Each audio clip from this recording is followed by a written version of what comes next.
Yes, we are live now. Hello friends, this is Himanshi and welcome to Let's Learn. Discuss करेंगे maths pedagogy.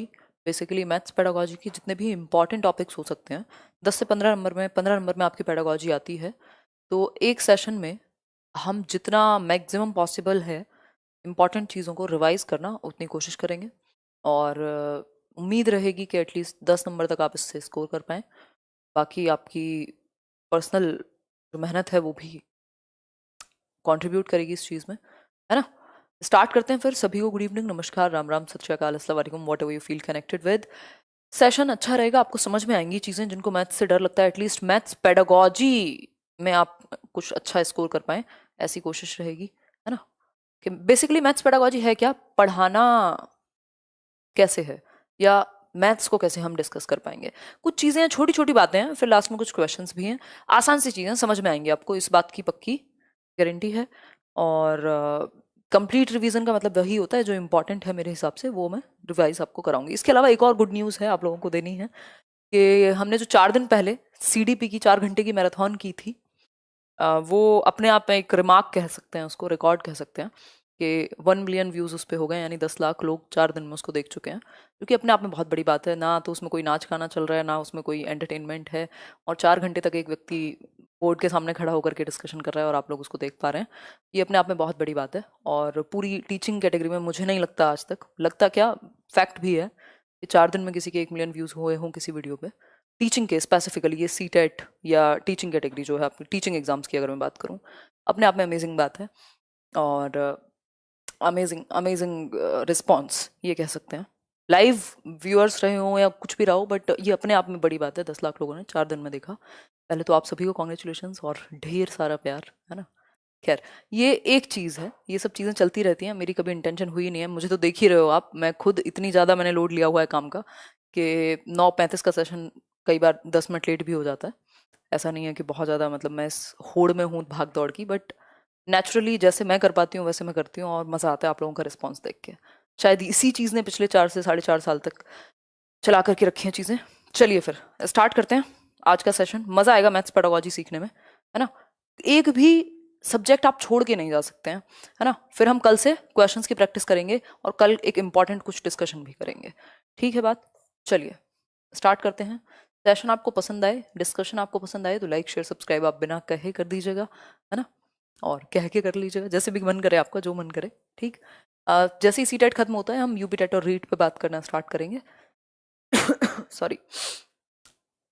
PDF आपको सारी मिल ही गई हैं let's learn square Telegram channel पे, और यहीं से आपको ये वाली PDF भी मिल जाएगी रिवीजन के लिए, जिसमें आप कुछ कुछ मेन पॉइंट्स लिख सकते हैं। पहले देखिएगा 1-2 बार सेशन को, तब जाकर के दिमाग में बैठ जाएगा। और शेयर करते जाइएगा जैसे जैसे आप लोग जुड़ते जाएं। ऑब्जेक्टिव सबसे पहले हम ये जानेंगे कि मैथमेटिक्स को या किसी भी चीज को हम कुछ करते हैं, हर चीज के पीछे एक उद्देश्य होता है। मैं और आप अभी 1 मिनट के अंदर अगर 13,000 लोग जुड़े हैं तो एक उद्देश्य है, अभी और लोग आएंगे, ठीक। उद्देश्य है, क्या उद्देश्य है कि एग्जाम है आपका और उसके लिए आप फटाफट से कम समय में ज्यादा चीजें रिवाइज कर सकें, समझ सकें और अच्छा कर सकें पेपर में, कल अच्छे शिक्षक बन सकें। ये एक उद्देश्य है ना। मुझे मजा आता है डिस्कशन में और वो चीज मैं आप तक शेयर कर पाऊं, ये एक उद्देश्य है। आपने कितना सीख लिया है और आप उसको कैसे परफॉर्म करेंगे, आप खुद को रिव्यू कर पाएं, असेस कर पाएं, ये एक उद्देश्य है। इसी तरीके से हर एक सब्जेक्ट को पढ़ाने के कुछ उद्देश्य होते हैं, कुछ गोल्स होते हैं, कुछ एम्स होते हैं, कुछ ऑब्जेक्टिव्स होते हैं। हल्का हल्का डिफरेंस होता है इन वर्ड्स में, बट हम अभी जनरलाइज करके चलेंगे, ठीक। तो उसी तरीके से मैथमेटिक्स को पढ़ाने के पीछे क्या उद्देश्य है ये जानना जरूरी है, बाकी बातें जानने से पहले, है ना। वैन हील का मॉडल करेंगे, क्यों टेंशन लेते हो, अभी तो बहुत कुछ करना बाकी है, अभी तो शुरुआत हुई है, ठीक।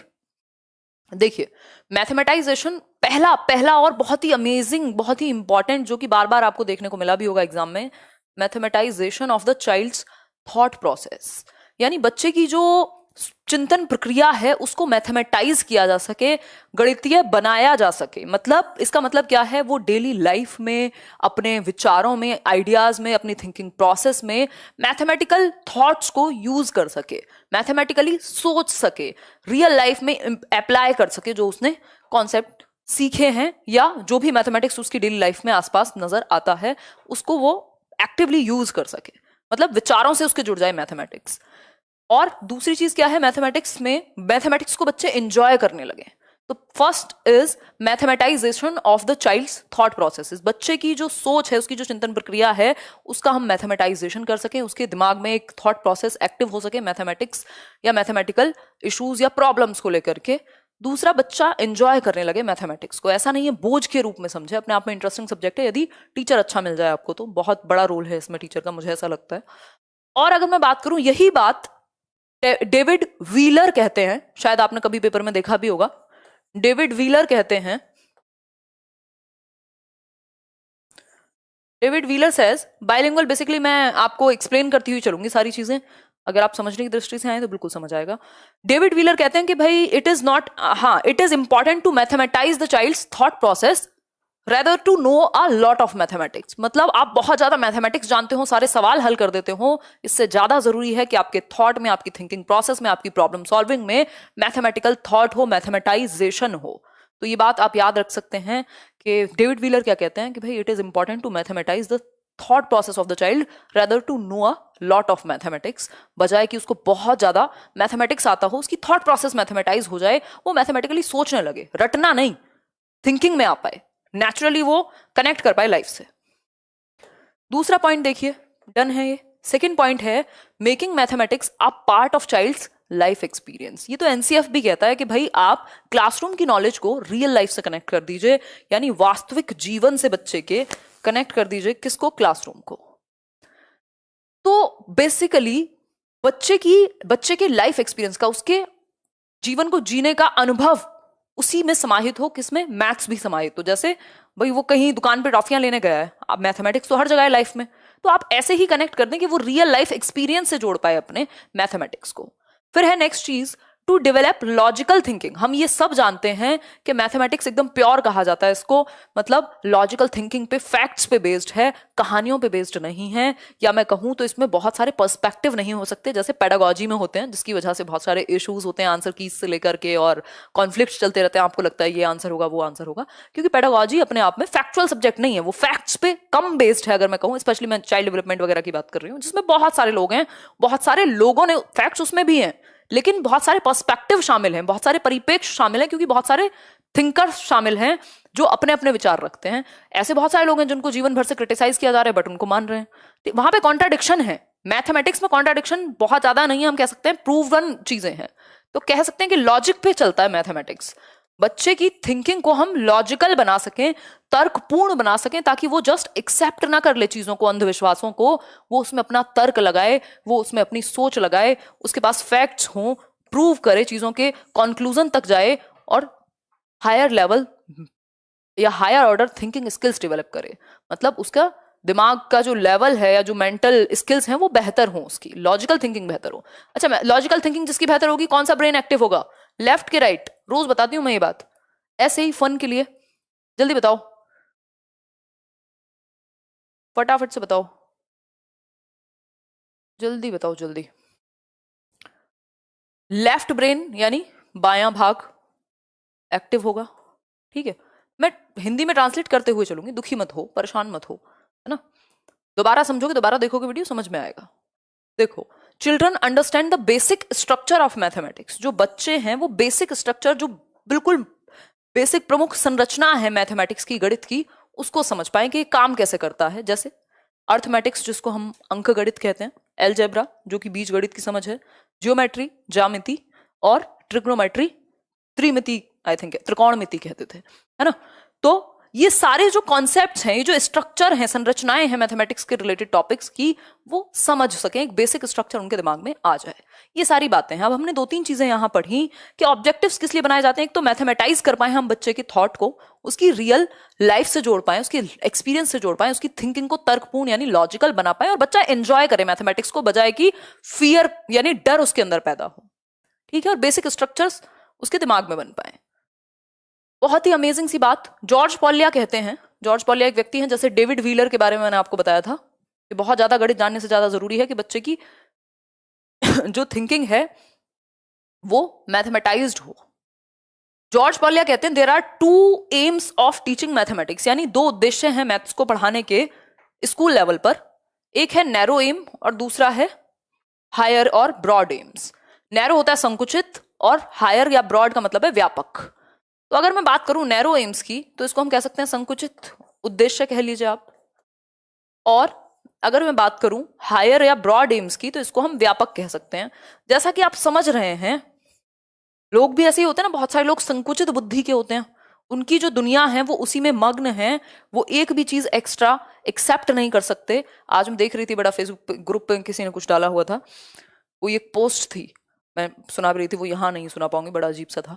मतलब हमारी थॉट प्रोसेस इतनी लिमिटेड है कि हम प्रोग्रेसिव नहीं हो पा रहे विचारों से, हम वहीं अटके पड़े हैं, धारणाओं में ही हैं। तो नैरो एम बेसिकली जिसका दायरा कम हो, बुरा और अच्छा कहना गलत होगा यहाँ पे, हम ये कह सकते हैं जिसका दायरा कम हो। तो नैरो एम्स वो हैं जो लिमिटेड हैं अपने आप में, लेकिन जरूरी हैं, ठीक, लिमिटेड हैं। हायर एम्स हैं जिनकी सीमाएं अंत नहीं है, जिनकी सीमाओं का व्यापक है, बहुत सारे दिशाओं में चलती हैं, ठीक। नैरो एम्स में क्या आएगा, नैरो एम्स में जस्ट आएगा बेसिक न्यूमरेसी आ जाए बच्चे को। न्यूमरेसी क्या है, बेसिक नंबर कॉन्सेप्ट्स उसके दिमाग में आ जाएं, जोड़ घटाना गुणा भाग ये सब सीख सके, यूज करके मैथ्स को रोजगार पा सके, ये है नैरो एम्स। ब्रॉड एम की बात करें तो इसका थॉट लेवल मैथमेटाइज्ड हो जाए, वो रिसर्च कर सके, कल वो रियल लाइफ में कहीं यूज कर सके, ये सारी बातें होती हैं ब्रॉड एम्स में। एक एक करके समझेंगे, कोई दिक्कत वाली बात नहीं है। नैरो एम्स की यदि मैं बात करूं तो ये हुए संकुचित एम्स, कुछ उद्देश्य पॉइंट करके समझते हैं। थैंक यू जी, धन्यवाद। और दीज एम्स, नैरो एम की बात कर रहे हैं अभी हम, ये वो एम है जो एम्फेसाइज करते हैं, जो जोर डालते हैं कि हम एक इंडिविजुअल को एटलीस्ट एम्प्लॉयबल तो बना दें। भाई ज्ञान की बातें तो आप तब करेंगे ना जब पेट में कुछ होगा, तो एटलीस्ट एम्प्लॉयबल। वैसे तो हमारी पूरी एजुकेशन ही अगर हम देखें तो ज्यादातर उद्देश्य यही है कि एम्प्लॉय तो बन ही जाए हम, बेसिकली भूखे तो ना मरे, ठीक। These AIIMS emphasises on turning out employable adults, जो रोजगार पा सकें और सोशल और इकोनॉमिक डेवलपमेंट में, देश के सामाजिक और आर्थिक विकास में देश के अपनी भूमिका, अपना योगदान दे सकें।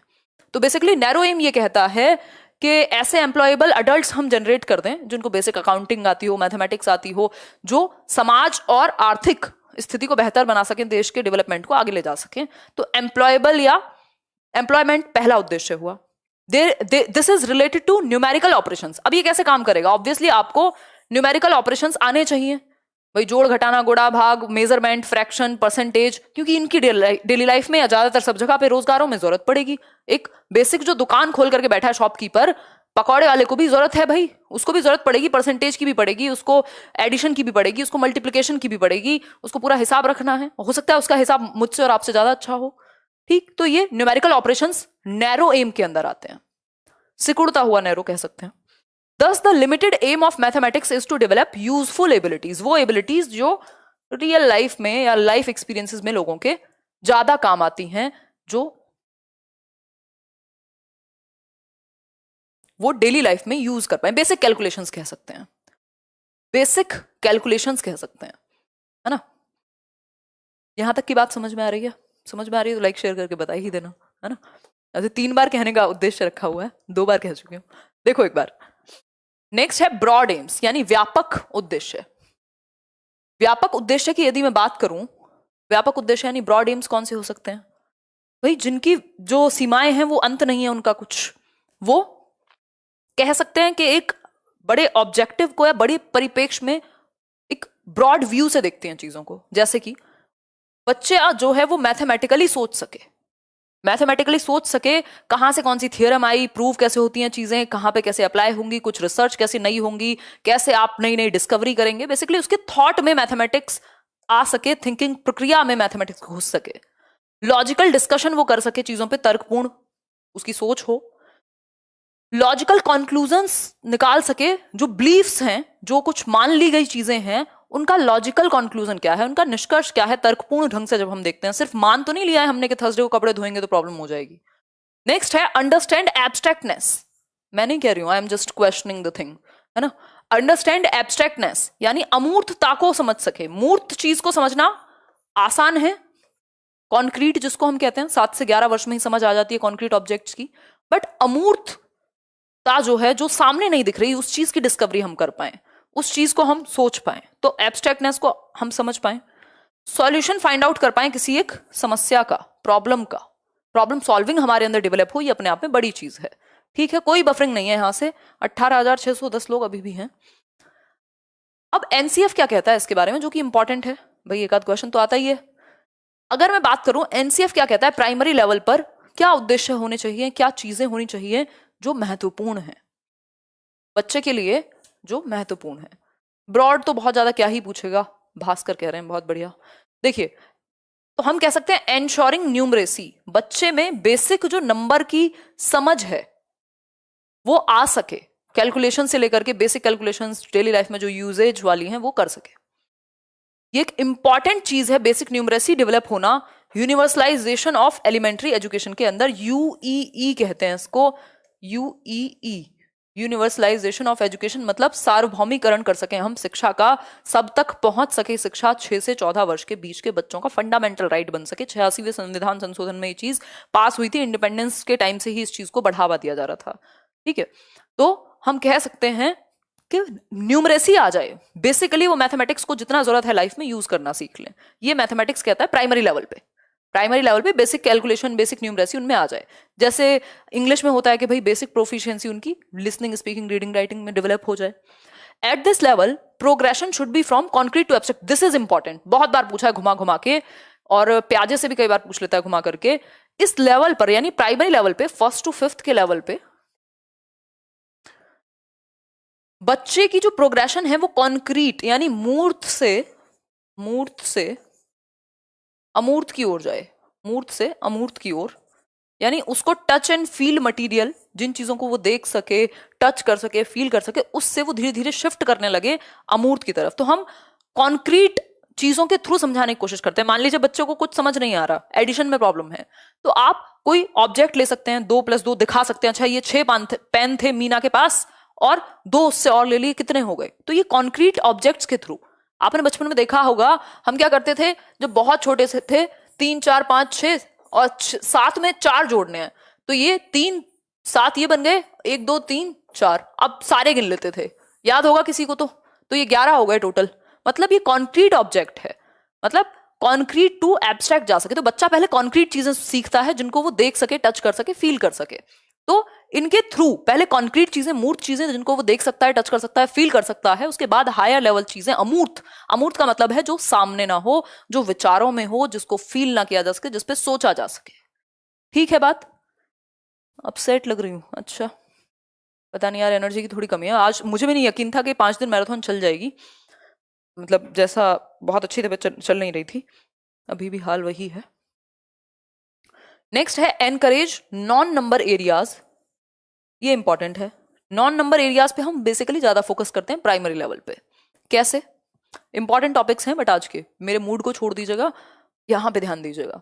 अगर मैं बात करूं नॉन नंबर्स की, जिसमें नंबर का नहीं, जिनमें विजुअल्स का ज्यादा यूज हो, जैसे शेप्स हो सकती हैं अलग अलग, स्पेशल अंडरस्टैंडिंग यानी शेप, साइज, प्रकार, इन सब के बारे में अलग अलग वो पहचान सके। पैटर्न्स हो सकते हैं अलग अलग, आपने देखा होगा प्राइमरी की बुक उठा करके, उसमें ऐसी ही चीजें हैं। मेजरमेंट की बेसिक चीजें आ जाएं उसको, कौन किससे बड़ा है, लंबा है। डेटा हैंडलिंग, अब ये आपको याद रखना है, ये सारे चैप्टर्स हैं प्राइमरी लेवल में, ये सारे चैप्टर्स प्राइमरी लेवल में हैं। आपसे पूछ लेता है कौन से चैप्टर प्राइमरी लेवल पे नहीं है, तो इनके अलावा वैसे और भी हैं, बट ये मेन चैप्टर्स हैं जो प्राइमरी लेवल पे हैं और आपको याद होने चाहिए। ठीक है, 17 से आपके साथ हूं, अब्दुल वाहब। ठीक है, अरे आकांक्षा गुस्सा कह रही है 4000 लोगों ने लाइक नहीं किया। आकांक्षा इतने रेड इमोजी मत भेजो, मैं डर गई हूं, इनका तो पता नहीं। देखो एक बार, यहां तक की बात क्लियर है? Basically non number concepts like understanding, patterns, measurement, data handling, इन सबको उसको, या सिमेट्री, ऐसे कॉन्सेप्ट्स आ सके उसके दिमाग में, ये बेसिकली प्राइमरी लेवल का गोल है। कॉन्सेप्ट मैपिंग पे एक क्वेश्चन आता है, भाई व्हाट इज कॉन्सेप्ट मैपिंग? इसका एक पिक्चर ऐड करना मैं भूल गई हूं, बट याद समझ में आ जाएगा आपको। संप्रत्यय जो भी कहते होंगे मैपिंग को, मानचित्रण, संप्रत्यय मानचित्रण, concept mapping. What is concept mapping? Question आया हुआ है इसमें 2018 में भी, 19 में भी आई थिंक। कॉन्सेप्ट मैपिंग क्या है? It is a schematic drawing. Schema तो आपने सुना ही होगा पियाजे की थियरी में। स्कीमेटिक ड्राइंग मतलब आप अपने दिमाग में अच्छे कॉम्प्रिहेंशन के लिए, समझ के लिए एक ड्राइंग बनाते हैं, कुछ फ्लो चार्ट जैसा, या कुछ भी आसानी से जो आप समझ सकें कॉन्सेप्ट्स को एक दूसरे से रिलेट करके। जैसे आपने क्या किया होगा मैथ्स पेडागोजी है मान लीजिए, उसमें आपने जोड़ा हुआ होगा जियोमेट्री, जियोमेट्री में जो वो पढ़ेंगे वैन हील, इधर हम कॉन्सेप्ट मैप पढ़ रहे हैं, ऑब्जेक्टिव्स पढ़ रहे हैं, तो प्राइमरी ऑब्जेक्टिव क्या है एनसीएफ ने कौन से बताए हैं। बेसिकली आप फ्लो चार्ट्स वगैरह का यूज करके एक आसान से समझ बना लेते हैं अपने लिए, एक स्केमेटिक ड्राइंग बना लेते हैं जो आपके दिमाग में याद रह जाए। आपको रिलेशनशिप बिल्ड करके कॉन्सेप्ट्स में आपस में जो संप्रत्य हैं, अलग अलग चैप्टर्स हैं, उनका आपस में रिलेशन क्या है, इसको कनेक्ट कर लेते हैं एक दूसरे से। फाइनल नोट्स नहीं बनाते लोग यूपीएससी वगैरह में, आपने भी बनाते ही होगे ऑब्वियस है, सबने बनाए अपने कॉलेज वगैरह में। It is a hierarchical structure, ये इंपॉर्टेंट है। ये क्या है? हायरार्किकल स्ट्रक्चर है, मतलब अनुक्रम है इसमें एक, कि भाई यहां से शुरू हुआ, ये इसका सब टॉपिक है, ये इसका सब टॉपिक है, फिर इसका कोई सब टॉपिक है, मतलब हायरार्की है, नीचे से ऊपर की तरफ या ऊपर से नीचे की तरफ जा रहा होगा। ठीक है बात, हायरार्किकल है ये। फिर है it can be build either by the teacher और द लर्नर, इंपॉर्टेंट पॉइंट है भाई, इसको टीचर भी बिल्ड कर सकता है और लर्नर भी, मतलब स्टूडेंट और टीचर दोनों में से कोई भी बिल्ड कर सकता है, कोई भी बना सकता है, जिसको अपने समझने के लिए बनाना हो, कॉम्प्रीहेंशन के लिए बनाना हो, किसी टॉपिक की क्लैरिटी के लिए बनाना हो, याद रखने के लिए बनाना हो। It connects the new concepts with the previous knowledge, this is important, पूरे एनसीएफ में यही बात है, नए कॉन्सेप्ट को, नई नॉलेज को पुराने ज्ञान से, पूर्व ज्ञान से जोड़ना, प्रीवियस नॉलेज से कनेक्ट कर सकें। बच्चे को जो आता है और जो नहीं आता है, तो जो आता है, जो उसका पूर्व ज्ञान है, उससे नए ज्ञान को जोड़ करके आप कुछ नया सिखाएंगे। भाई जो नींव है उसी के बेसिस पे तो बिल्डिंग बनती है, या नींव कहीं और बिल्डिंग कहीं और बनाएंगे? नहीं, पहले जो नींव है, जो प्रीवियस नॉलेज है, जो पूर्व ज्ञान है, उसका इस्तेमाल करेंगे नई नॉलेज से कनेक्ट करने के लिए, जो वो जानता होगा उसके लिए, है ना। 1 2 3 4 उसको आते थे और आगे आपने मल्टीप्लिकेशन एडिशन पता नहीं क्या क्या सिखा दिया। It is a method which makes learning successful. Concept map एक ऐसी चीज है जो आसान बनाता है, याद रखने या समझने योग्य बनाता है, याद से भी ज्यादा, प्रीवियस नॉलेज से नई नॉलेज को कनेक्ट करके टीचर स्टूडेंट जिसको मन करे वो बना सकता है। अब एक क्वेश्चन है इससे रिलेटेड जो पेपर में पूछा भी हुआ है, ये मैंने पेज खाली छोड़ा था आपको दिखाने के लिए। कॉन्सेप्ट मैप हायरार्की में दिखते हैं, उनकी शाखाएं होती हैं, ठीक। देखो, which one of the following statements is not true about concept maps. Question आया हुआ है कॉन्सेप्ट मैप्स के बारे में, कौन सी एक बात सही नहीं है। प्रैक्टिस कल से करेंगे हम, बस आज थियोरी है। बताओ एक बार, फटाफट से बताओ। ओके,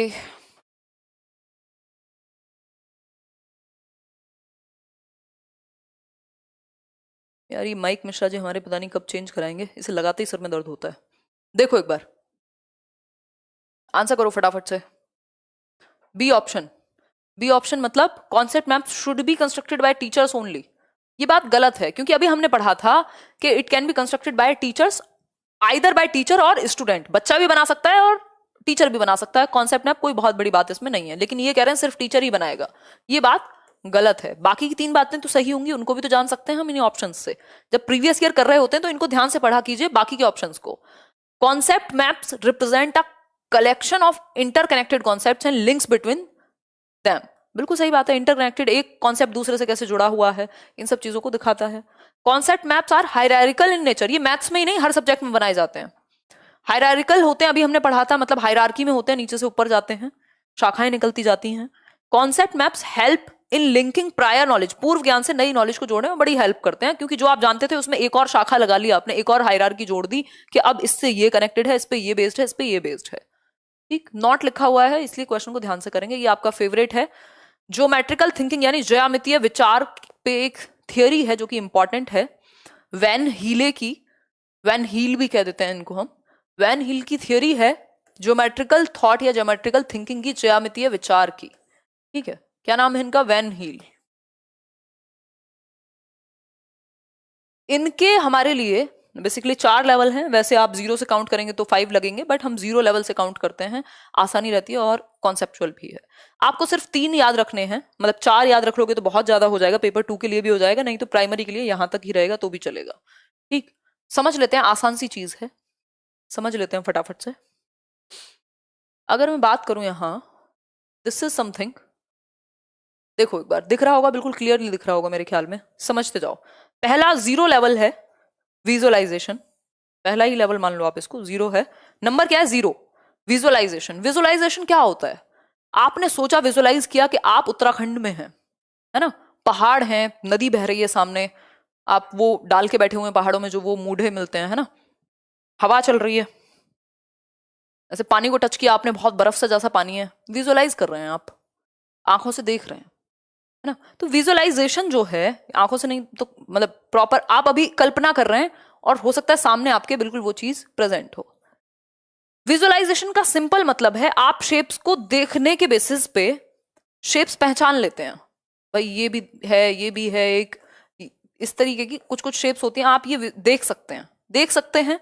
तो शेप्स को आप पहचान पा रहे हैं और उनकी क्लासेस को पहचान पा रहे हैं कि अच्छा अलग अलग भी होती हैं ये। एक तो शेप्स हैं, देख करके ही पहचान पा रहे हो, आइडेंटिफाई कर पा रहे हो, और इनकी क्लासेस अलग अलग हैं, ये अलग है, ये अलग है, ये अलग है। कैसे अलग है आपको नहीं पता, बट है अलग। ये शेप्स होती हैं, आप ये देख रहे हो, बच्चा देख रहा है ये शेप है, ठीक है। इस बात को समझने में यहां तक कोई दिक्कत मेरे ख्याल में नहीं हो गई।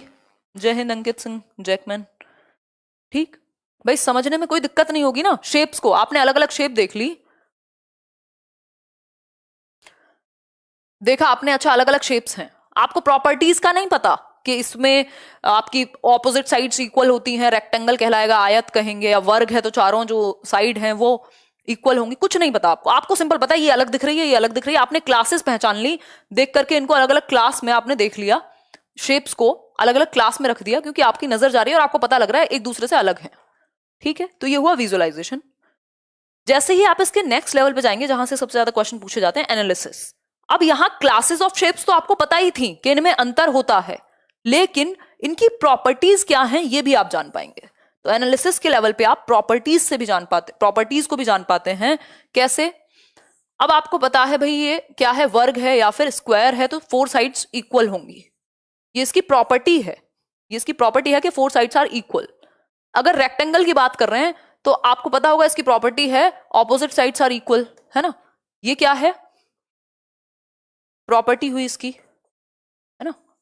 तो अब आप प्रॉपर्टीज भी जान पा रहे हैं कि अलग तो है ही, लेकिन कैसे अलग हैं ये आपका सर्कल है, तो आप प्रॉपर्टीज को देख पा रहे हैं, प्रॉपर्टीज को भी देख पा रहे हैं, एनालाइज कर पा रहे हैं, अलग विभेद कर पा रहे हैं प्रॉपर्टीज के बेसिस पे।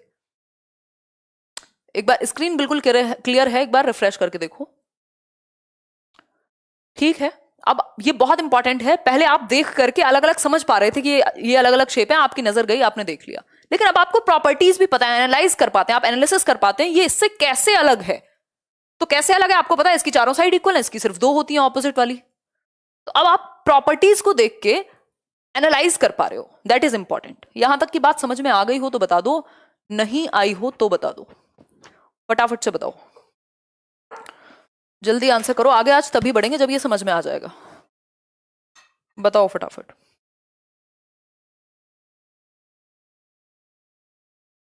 यार यहां से मुझे इतना क्लियर दिख रहा है और मैंने इतनी बड़ी स्क्रीन में चलाया हुआ है, 2-2 3-3 स्क्रीन में चल रहा है, सब में क्लियर है, आपके पास क्लियर नहीं है? कमाल करते हो। क्वालिटी इंक्रीज कर लो ना, 1080p कर लो।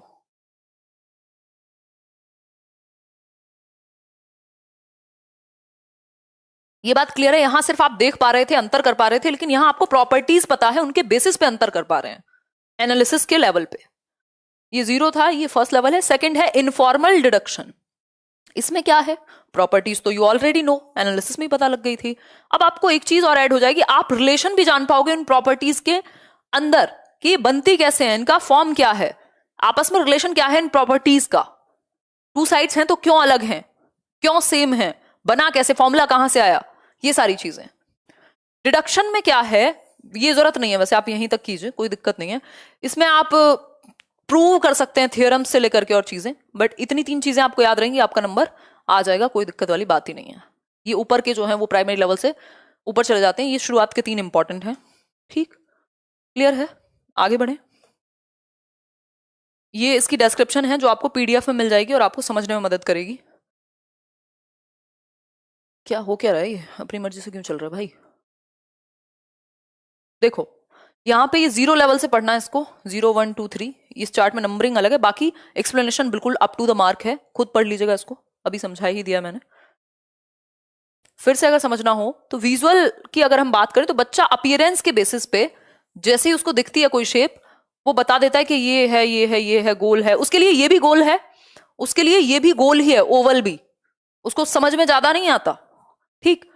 एनालिसिस में प्रॉपर शेप्स की प्रॉपर्टीज पता होंगी, एब्स्ट्रैक्शन जिसको हम इनफॉर्मल डिडक्शन कह रहे हैं, उसका दूसरा नाम एब्स्ट्रैक्शन है। उसको रिलेशनशिप पता है किस प्रॉपर्टी का कैसे अंतर क्या है।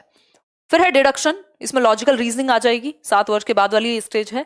और फिर राइगर है, that is not important at all.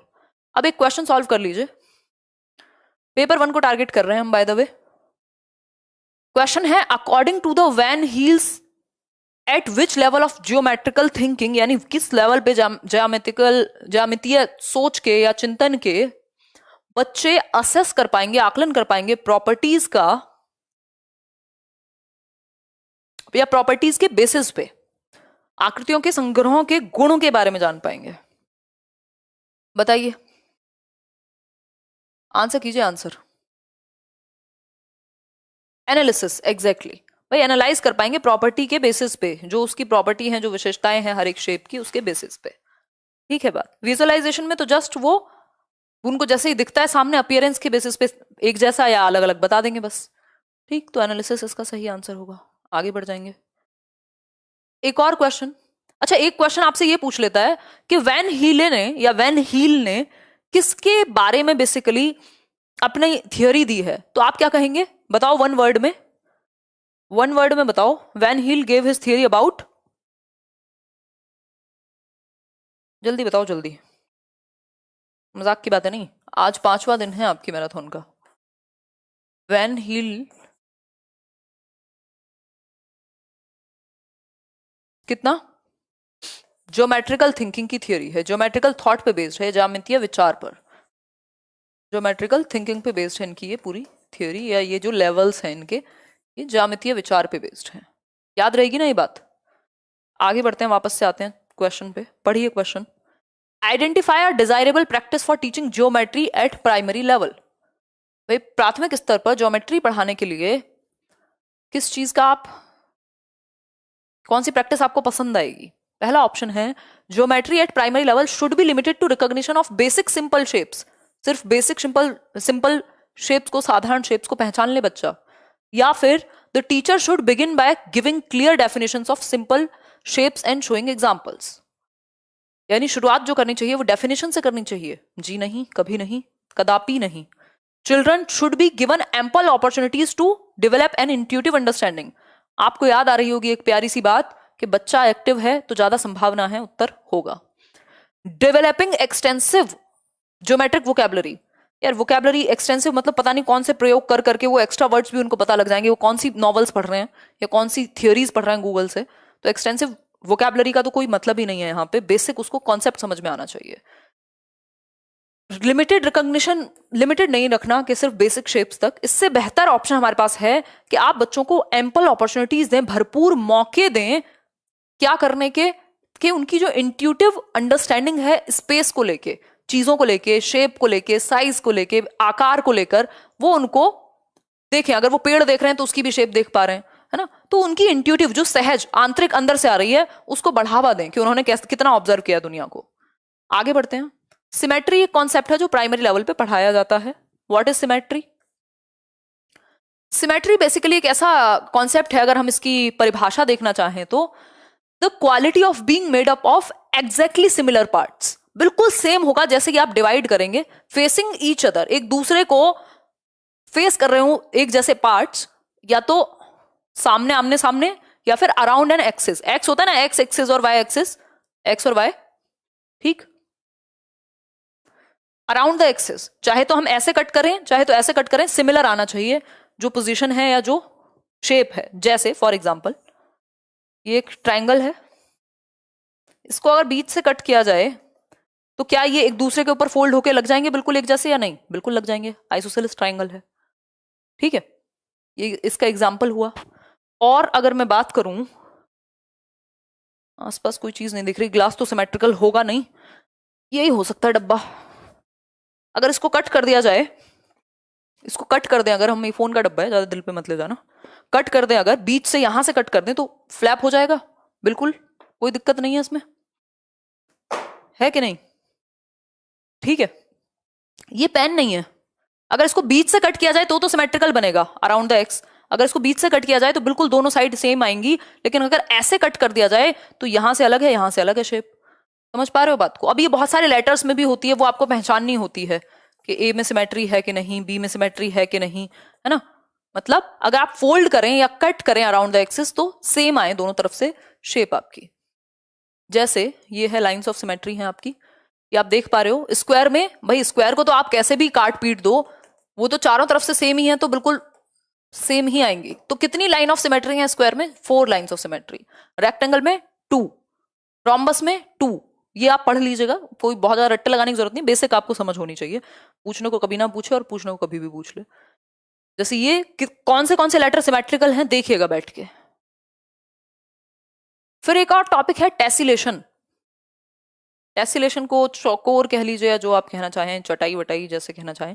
Tessellation एक ऐसी चीज है जो बार बार रिपीट होती हुई शेप से एक पैटर्न बनता है, दैट इज टेसिलेशन। मतलब a tessellation is created when a shape is repeated over and over again, covering a plane without any gaps or overlaps। बिना किसी गैप के और बिना एक दूसरे के ऊपर रखे। ओवरलैप कर सकते थे सिमेट्री में, यहां नहीं। तो ये बार बार शेप रिपीट हो रही है, एक दूसरे के ऊपर चढ़ नहीं रही है ना, कोई गैप नहीं है, बिल्कुल लगी हुई है एक दूसरे से, और एक पैटर्न बन रहा है। इसी को हम टेसिलेशन कहते हैं। This is called tessellation. ठीक है। टेसिलेशन के और भी उदाहरण हो सकते हैं, ये हम प्राइमरी लेवल पे पढ़ाते हैं। ये याद रखिएगा, एक क्वेश्चन जरूर आता है, 4 ऑप्शन देगा, पूछेगा कौन सी एक चीज प्राइमरी लेवल पे नहीं पढ़ाई जाती। तो आप कहेंगे सिमेट्री भी पढ़ाई जाती है, टेसिलेशन भी पढ़ाई जाती है, डेटा हैंडलिंग भी पढ़ाई जाती है, मेजरमेंट भी अभी मैंने आपको बताया था, है ना, ज्योमेट्री भी पढ़ाई जा रही है, रेशो, प्रोपोर्शन, ये सारी चीजें नहीं पढ़ाई जाती हैं। तो ये कॉन्सेप्ट को याद भी रखना है, चीजों को कनेक्ट करना है। टेसिलेशन ये अलग अलग तरह के पैटर्न हो सकते हैं जो एक साथ जुड़े हों और एक आकृति बना रहे हों। ठीक। इसको टाइलिंग भी कहते हैं, टेसिलेशन का दूसरा नाम टाइलिंग भी होता है, टाइलिंग भी कह देते हैं, है ना। टाइल्स में भी क्या होता है, आप फर्श पे जब टाइल बिछवा रहे हैं, टेसिलेशन ही हो रहा है ना, एक तरीके से पैटर्न ही है वो, एक दूसरे के साथ जुड़ा हुआ। ऐसा नहीं है गैप पे है, गैप तो अपने आप बन जाता है। क्वेश्चन देखो एक बार, क्वेश्चन देखो, which one of the following topics are not part of primary school mathematics curriculum as per NCF 2005। मतलब एनसीएफ 2005 के अनुसार प्राइमरी लेवल पे कौन सा एक टॉपिक नहीं है, नॉट पूछा है। नॉट पूछा है, इसमें यस भी पूछ सकता था, वो आपके ऊपर था समझने के ऊपर। अगर मैं नॉट की बात करूं, लाइक शेयर भी करते रहना है, बहुत बढ़िया। तो हम कहेंगे रेशो, ये रेशो, प्रोपोर्शन, ये सब प्राइमरी लेवल पे नहीं है, पैटर्न्स हैं ऑब्वियसली, नॉन नंबर वाली चीजें हैं ये, जो पैटर्न या शेप देख के। सिमेट्री भी है, टेसिलेशन भी, अभी हमने पढ़े हैं तीनों। ठीक। रेशो नहीं है, प्रोपोर्शन नहीं है। इंडक्टिव एंड डिडक्टिव रीजनिंग पे एक क्वेश्चन आता है। इंडक्टिव मतलब आगमन विधि, इंडक्टिव मतलब आगमन विधि, डिडक्टिव मतलब निगमन विधि, निगमन विधि। ठीक है। ये बात समझ पा रहे हो कि नहीं, बताइए सरकार। आगमन व निगमन, तर्क। देखो आगमन का सिंपल सा मतलब है, यहां आप ऑब्जर्वेशन से रूल की तरफ जाते हो। डिडक्टिव में उल्टा है, वहां पहले से कॉन्क्लूजन है। आगमन की बात करते हैं, इंडक्टिव रीजनिंग, आगमन तर्क की, इंडक्टिव मेथड में भी ऐसे ही होता है। क्या है, is the process of arriving at a conclusion. Conclusion पे, निष्कर्ष पे आप पहुंचेंगे कुछ ऑब्जर्वेशंस को, कुछ अवलोकनों के बाद। आपने देखा 3 ट्रायंगल आपके सामने थे और आपको तीनों में सिमिलैरिटी पहचाननी थी। आपने देखा भाई इनका जो ये लॉन्गिट्यूड है, जो लंब है, जो कर्ण जिसको हम कहते हैं, हाइपोटेन्यूज है, बेस है, इनमें ये रिलेशन है, आपने फाइंड आउट कर लिया। पहले आपके सामने फॉर्मूला नहीं बताया किसी ने पाइथागोरस का, पाइथागोरस थ्योरम नहीं बताई, बट आपको ये ऑब्जर्व करने के लिए दिए। क्वेश्चन आया हुआ पेपर में, मजाक नहीं कर रही हो, है ना। तो पाइथागोरस थ्योरम नहीं दी, पहले एग्जांपल्स दे दिए। जैसे कल वो बात थी कि संज्ञा के एक बेस्ट फ्रेंड के बारे में पूछा बच्चों से, और बेस्ट फ्रेंड की जो विशेषताएं थी वो लिखी और बाद में बताया, या अलग अलग जगहों की, कि इन विशेषताओं को संज्ञा या सर्वनाम कहते हैं। विशेषताएं नहीं, किसी व्यक्ति वस्तु स्थान के नाम को संज्ञा या सर्वनाम संज्ञा कहते हैं, सॉरी। तो इस केस में अगर मैं बात करूं तो ये क्या था, पहले एग्जाम्पल दिया बच्चों से, अलग अलग बच्चों को खड़ा किया, उनकी फेवरेट डिश पूछी, फेवरेट शहर पूछा, फेवरेट जगह पूछी, बाइक पूछी, फोन पूछा, गाड़ी पूछी, कपड़े पूछे, है ना। फिर उनको बताया ये सारी चीजें संज्ञा कहलाती हैं। मतलब पहले आपने एग्जाम्पल दिया, जैसे यहाँ पे एग्जाम्पल प्रस्तुत किया है ट्राइंगल का, और इनमें रिलेशन फाइंड आउट करना है बच्चे को। मतलब ऑब्जर्वेशन से, एग्जाम्पल से रूल की तरफ जाएगा बच्चा, किसमें, इंडक्टिव मेथड में। डिडक्टिव में उल्टा है, निगमनात्मक में उल्टा है। निगमनात्मक में पहले निष्कर्ष, पहले कंक्लूजन, पहले रूल होगा a प्लस बी का whole square is equal to a square plus B square plus 2ab। ये क्या है? पहले रूल बता दिया, देन आप एग्जाम्पल पे गए, दैट मीन्स डिडक्टिव रीजनिंग है। ठीक है, बात क्लियर हो गई? बात, मोबाइल नहीं था यार, ये फोन था, वो वाला पता नहीं, कॉर्डलेस, वो घर वाला फोन, ऑफिस वाला फोन नहीं था। इंडक्टिव मेथड टेलीफोन था ये प्रॉपर मोबाइल नहीं था। देखो एक बार इंडक्टिव मेथड के बारे में थोड़ा सा जान लेते हैं, जरूरी है ये बेसिक्स आपको पता होना चाहिए, कई बार पूछ सकता है डेफिनेशन के रूप में। समय हुआ है 10:25 और हम लोग काफी संख्या में जुड़े भी हुए हैं। इंडक्टिव यानी आगमन विधि।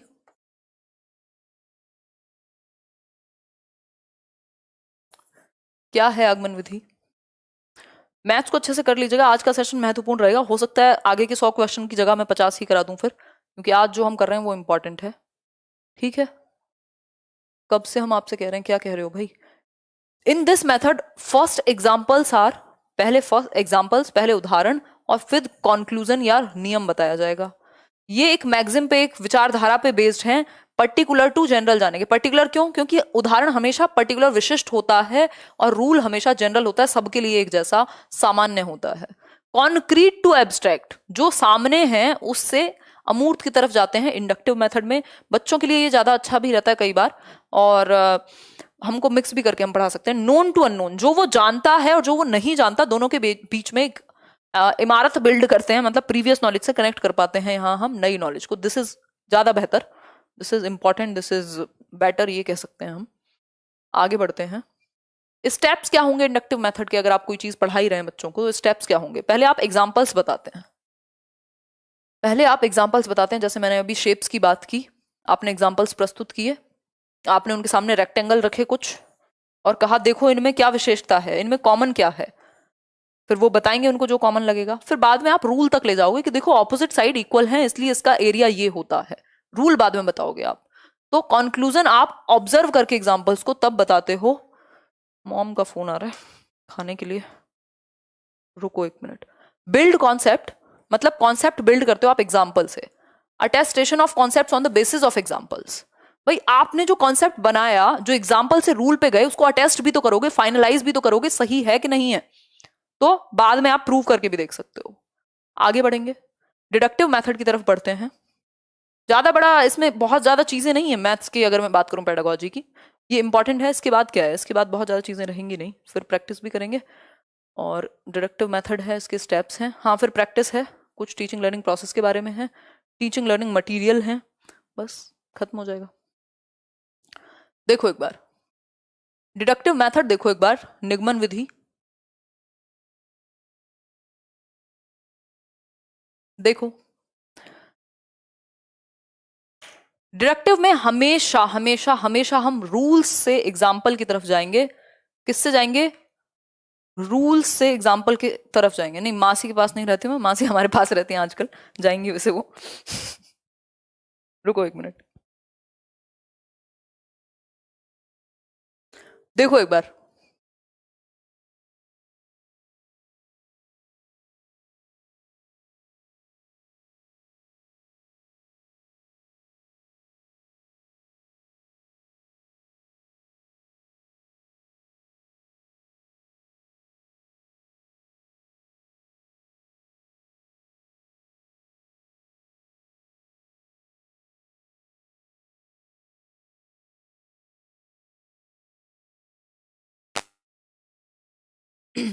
देखो एक बार नेक्स्ट चीज देखो। In this method first rules are given and then they are attested. पहले रूल्स दे देंगे, यहाँ पे पहले रूल्स दे देंगे, फिर उसके बाद एग्जाम्पल्स बताएंगे, फिर अटेस्ट करेंगे एग्जाम्पल के थ्रू कि सारे फॉर्मूले लगाएंगे a प्लस बी का होल स्क्वायर बन रहा है या नहीं बन रहा। ठीक है, तो ये कह सकते हैं हम। फिर इसके बाद वाली जो बात है, आप जैसे शिक्षक हमारे भारत में हैं, हमें आप पर गर्व है। आप सरकारी प्राइमरी शिक्षण को सुदृढ़ बनाने में अपना अहम योगदान दे रहे हैं, धन्यवाद जी। बाकी पेडागोजी तो जहां पे भी आप पीजीटी में पढ़ रहे हो, टीजीटी में पढ़ रहे हो, आई एम देयर। देखिए एक बार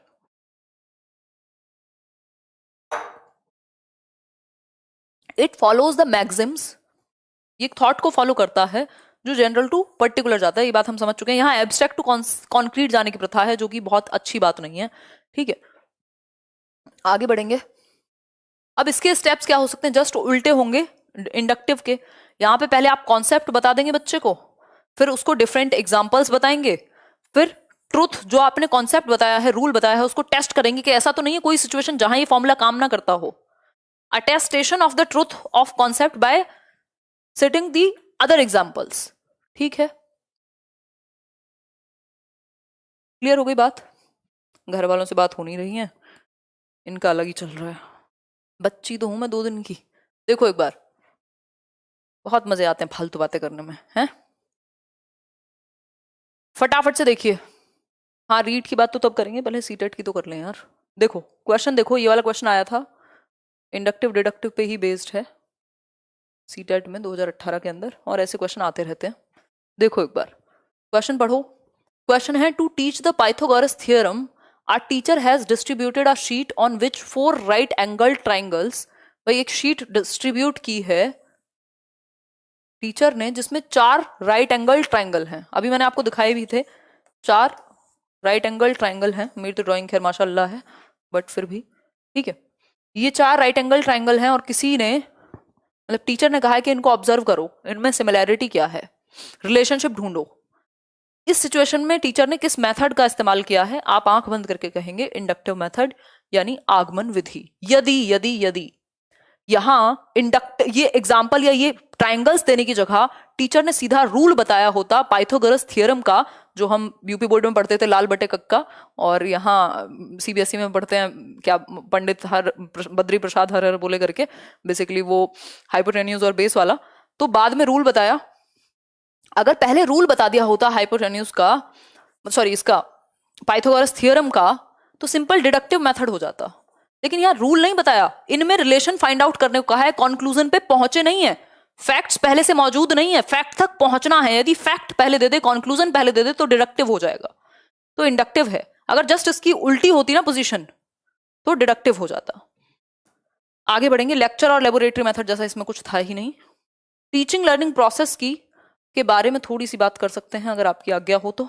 इसको देखिए, मैं एक बार पढ़ती हूँ, किसी ने कुछ लिखा है, बड़े ही प्यार मोहब्बत से देख लेती हूँ। एक तो कमेंट देखने के लिए आजकल आगे आना पड़ता है। श्वेता कह रही है, मैम मैं आगरा से हूँ एंड यहाँ बहुत कोचिंग है, बट मैंने कोई कोचिंग ज्वाइन नहीं किया, एंड मैं आपका लेक्चर इसलिए देखती हूँ क्योंकि मैं सीबीएसई बोर्ड से हूँ एंड आप इंग्लिश हिंदी दोनों में पढ़ाते हो। Thank you so much, thank you so much Shweta. मिलेंगे भाई, हमारे लिए भी कोई ऐसा व्यक्ति मौजूद नहीं था। मैम उदय सर ने डांट लगा दिया आज। क्या कह रहे थे संजू, हैं क्या कह रहे थे उदय सर? परेशान करते हो आप लोग उनको, हैं? उनका बोर्ड, वो बोर्ड पे खड़े हों, डांस करें, लेट जाएं, हैं? क्या हो गया? कोई बात नहीं, ऐसे बुरा नहीं मानते, टीचर्स की डांट का बुरा नहीं मानते। देखो एक बार, वैसे मुझे पता नहीं है एग्जैक्टली क्या हुआ है। आ जाओ, वापस आ जाओ, वापस आ जाओ। ये मेरा सब्जेक्ट नहीं है, बट मुझे मजा आता है आप लोगों के साथ डिस्कशन करने में। देखो, अगर मैं बात करूं मीनिंग की, टीचिंग लर्निंग प्रोसेस की,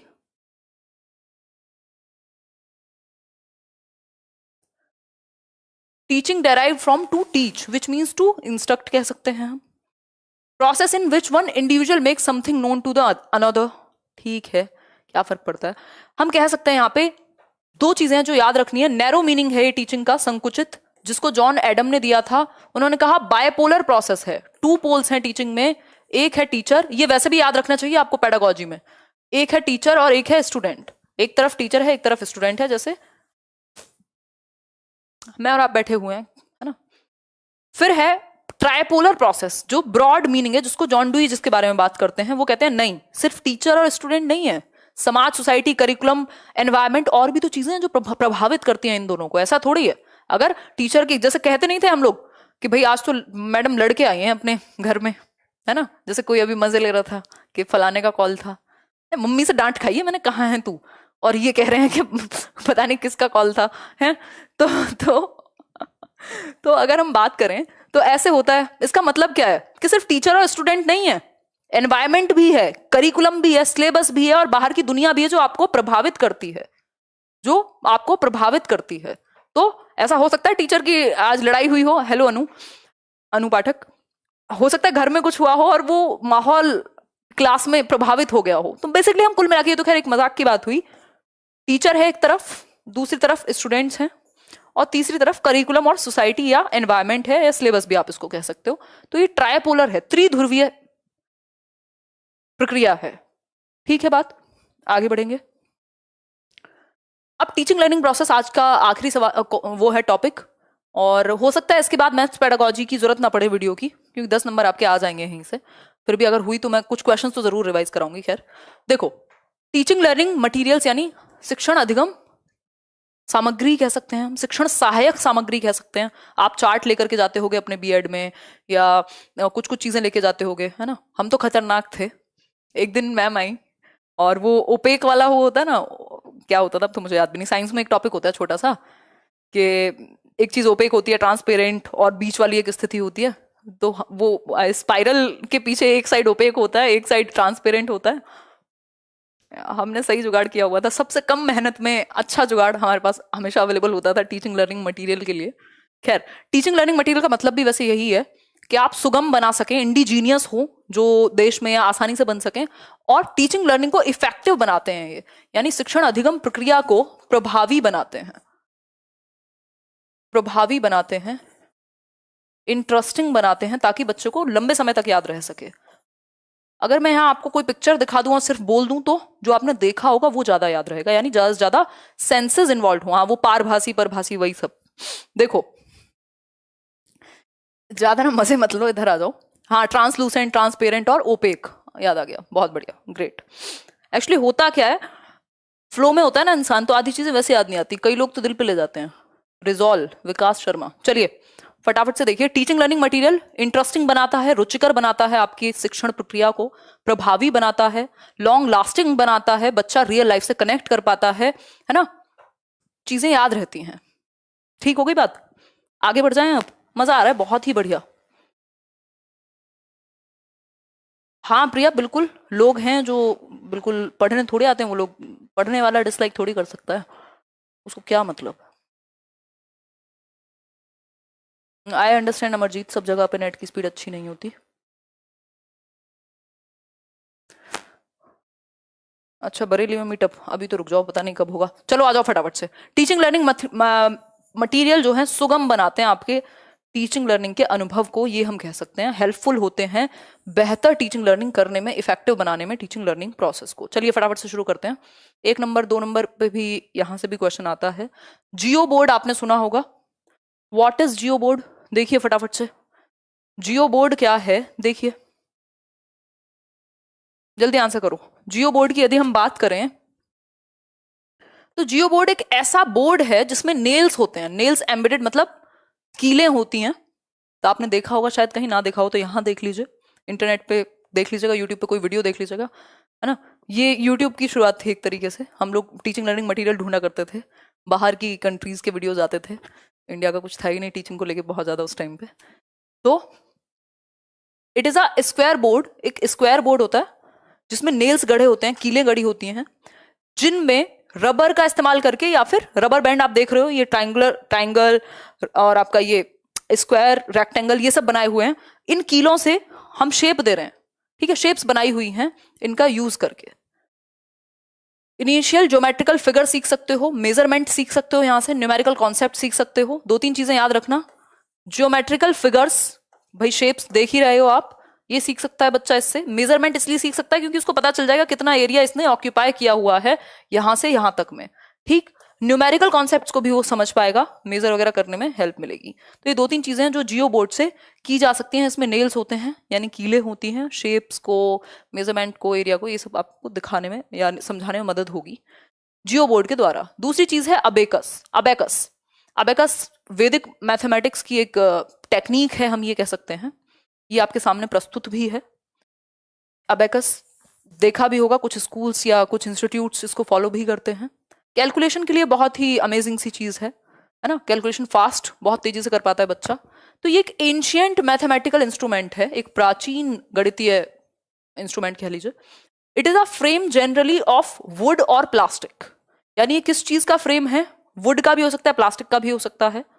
इसमें स्लाइडिंग बीट्स होते हैं, ये जो बीट्स आप देख रहे हैं इनको आगे पीछे किया जा सकता है कैलकुलेशन के लिए।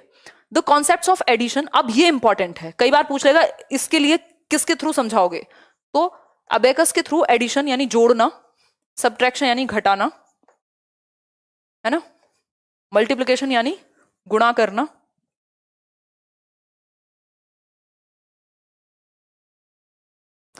और division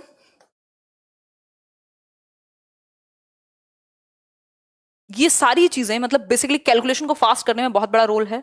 fractions, square root, place value, ये सब आसानी से समझाए जा सकते हैं अबेकस के थ्रू। ये जैसे मन करे वैसे कर लेना। ये लास्ट वाली लाइन इतनी इंपॉर्टेंट है, इसको 2-4 बार तो देखना ताकि याद रहे, ये चीज इंपॉर्टेंट है। समझ पा रहे हो कि नहीं? क्लियर है बात? आगे बढ़ेंगे। डाइन्स ब्लॉक बहुत इंपॉर्टेंट है, आए हुए हैं क्वेश्चन। डाइन्स ब्लॉक एक क्या है? टीचिंग लर्निंग गिनतारा कहते हैं ना अबेकस को, बिल्कुल ग्रेट। देखो डाइन्स ब्लॉक दूसरी चीज है, ये भी क्या है? एक टूल है, एक टीचिंग लर्निंग मटेरियल है जिसके थ्रू मैथ्स के कुछ टॉपिक्स को समझाया जाएगा। दीज आर मैनिपुलेटिव टूल्स, इनको आप मैनिपुलेट कर सकते हो, है ना, यूज कर सकते हो। बेसिक एडिशन भी इससे सीखा जा सकता है, वो अबेकस से भी सीख रहे थे हम। सब्ट्रैक्शन भी, काउंटिंग, काउंटिंग देख पा रहे हो ना, 1 2 3 4 कर सकते हो। प्लेस वैल्यू के लिए बहुत इंपॉर्टेंट है, place value multiplication. Place value के लिए कैसे? वंस, टेंस, इसमें बेसिकली 5 यूनिट्स तक चलती हैं चीजें। वंस, टेंस, 100, इकाई, दहाई, सैकड़ा वाला जो कॉन्सेप्ट था वो इसके थ्रू सिखाया जा सकता है, डाइन्स ब्लॉक के थ्रू। ठीक है। दीज आर ऑफ 4 टाइप्स, ये 4 प्रकार के होते हैं। वहां से शुरू करेंगे। पहला प्रकार है यूनिट, जिसको वंस या इकाई कहते हैं। दूसरा प्रकार है ये यूनिट जोड़ जोड़ के टेंस दिखाया जाएगा रॉड के थ्रू, है ना, यानी दहाई के, दहाई सिखा सकते हो आप, प्लेस वैल्यू सिखा रहे हैं ना हम उसको। फिर तीसरा है फ्लैट, जिसको हंड्रेड्स कह सकते हैं हम, यानी सैकड़ा। ये आप इस फ्लैट के थ्रू, ये याद रखना कि हंड्रेड्स कैसे सिखाया जाएगा, फ्लैट के थ्रू। टेंस कैसे सिखाया जाएगा, रॉड के थ्रू। यूनिट्स तो एक यूनिट के थ्रू या एक सिंगल उसके थ्रू। क्यूब, थाउजेंड्स, जो थाउजेंड्स है या हजार है वो क्यूब के थ्रू सिखाया जाएगा। ये 4 चीजें इसमें, 4 टाइप के होते हैं ये, यूनिट्स, रॉड्स, फ्लैट्स, क्यूब्स। तो यूनिट्स का यूज इकाई के लिए, रॉड्स का यूज दहाई के लिए, फ्लैट्स का यूज सैकड़ा यानी हंड्रेड्स के लिए, और क्यूब्स का यूज हजार या फिर थाउजेंड्स के लिए। ठीक है इतनी बात? इन चीजों को याद रखिएगा please. The unit cubes represent units, rods, tens, flats, hundreds. ये तो मैंने आपको बता दिया, वही बात रिपीट हो रही है, चाहे तो आप रिवीजन के लिए देख लीजिएगा, इसीलिए लिखे गए हैं। धन्यवाद। 1 मिनट कमेंट पढ़ लो यार, अच्छा लगता है कमेंट पढ़ के। उधर से जब बोलते हैं कि स्वयं सरस्वती माता की कृपा है भाई आप पर, अच्छा बहुत बढ़िया अनूप छोकर। देखिए नेक्स्ट देखिए, 3 डायमेंशनल टीचिंग एड्स होते हैं, कुछ 2D होते हैं, कुछ 3D होते हैं, जिनकी 3 डायमेंशंस होती हैं। 3D एड्स, ठीक। these aids provide understanding of real things. भाई कोई इमारत है, कोई बिल्डिंग है, 3D है, तो उस मॉडल के थ्रू, किसी भी एक 3D मॉडल के थ्रू बिल्कुल रियल अंडरस्टैंडिंग हम बना सकते हैं। These are real objects, specimens, models और पपेट्स। मतलब ये रियल ऑब्जेक्ट हो सकते हैं, कोई भी एक बिल्डिंग का आपको स्ट्रक्चर लाके दिखा दिया जाए, रियल ऑब्जेक्ट हो गया। स्पेसिमेन, किसी चीज का एक छोटा सा स्पेसिमेन दिखा दिया जाए। I love your simplicity. अच्छा धन्यवाद जया त्रिपाठी, अच्छा लगा आपसे जुड़ के।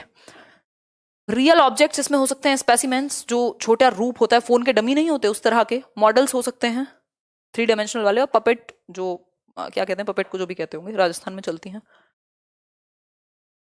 ये समझ पा रहे हो ना, ये सब 3D मॉडल्स हैं, देख रहे हो ना, ट्राइंगल हुआ, क्यूबॉइड हुआ, ये प्रॉपर लगाए हुए हैं उस पर बना करके, तो इनकी 3 डायमेंशंस दिखाई हुई है, मॉडल बना दिया एक। ठीक है, ये फ्लैश चार्ट्स हैं जो नंबर कॉन्सेप्ट में काम आ जाएंगे बच्चे के। एक बहुत ही छोटी सी बात, बट 1 नंबर की बात अगर फंस जाए तो फंस ही जाए, कई बार पूछा हुआ है। टॉल शेप ऑफ मैथमेटिक्स पूछता है। टॉल शेप ऑफ मैथमेटिक्स से क्या मतलब है? What is tall shape of mathematics? बताएगा कोई? किसी की इच्छा जाग रही हो, ज्ञान छलक रहा हो तो बता दो एक बार, जल्दी बताओ। कठपुतली कहते हैं, हाँ